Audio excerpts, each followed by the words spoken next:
Hey guys, Ethan from Tag Mods here, and this is our God of Time PC.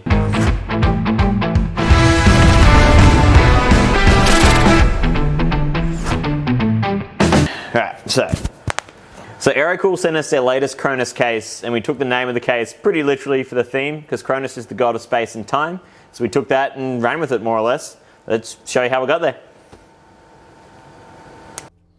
Alrighty, let's start with the hardware we're using for this project. We've got the Z590 Aorus Pro AX motherboard running an Intel 1TB SSD 7 and the Intel 11700K. Alongside Gigabyte's RTX 3070 GPU and Team Group's Extreme 32GB memory kit. We're also running a stealthy power supply from Cooler Master and some of their cable sleeved extensions. And from AeroCool, we have their Mirage fans, the Mirage 240mm cooler, and of course, the Cronus case. As with the start of every mod, the first thing I have to do is tear the case apart. So I remove the LEDs from the front panel. This allows me to drill a hole right in the middle of the panel to mount the gear driving motor, while also eliminating the risk of damaging the LEDs. For now, the motor is only temporarily mounted using hot glue, as it will need to be removed so the front panel can be painted later on. I then needed gears. I developed these gears on Illustrator so the pitch angle and teeth ratio was consistent as we needed the gears to turn. I headed over to the laser and cut them out of 10mm, 3mm gold and 6mm clear acrylic.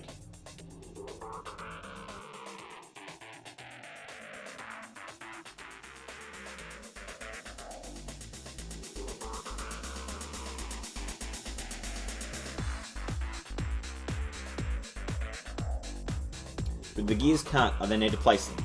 I prioritise mounting gears on the front panel first, as the gears on the side panel and the power supply shroud will not spin.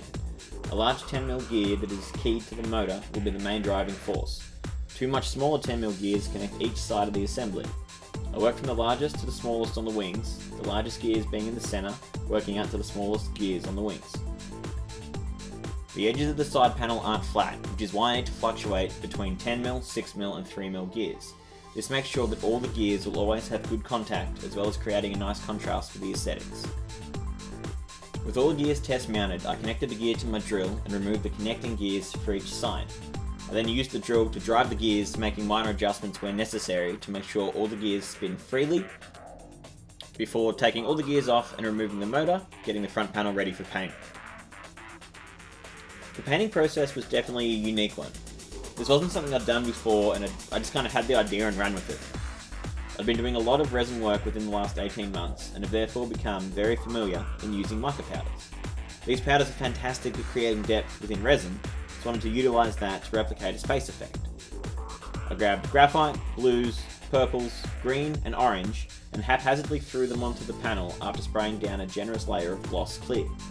I used the graphite as a base to create depth on the black, and gradually layered the other colours until I was happy with the result. I came back in with black spray paint to soften some of the harsh edges, as well as spraying white into a glove and flicking it across the panel to create a star effect. Each panel was given a further 2 coats of clear to lock in the mica powder and really make it pop.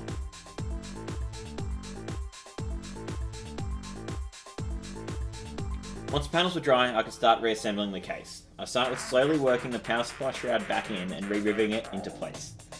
All the lights go back in the front panel, and then the gears can be mounted.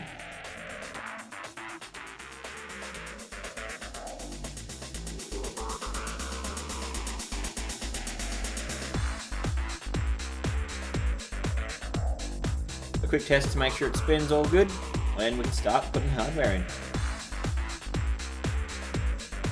I prepped the motherboard, the CPU, SSD and RAM before chucking it in the case. A little bit of sneaky cable management, and that makes us pretty much ready for the reveal. So, here we go.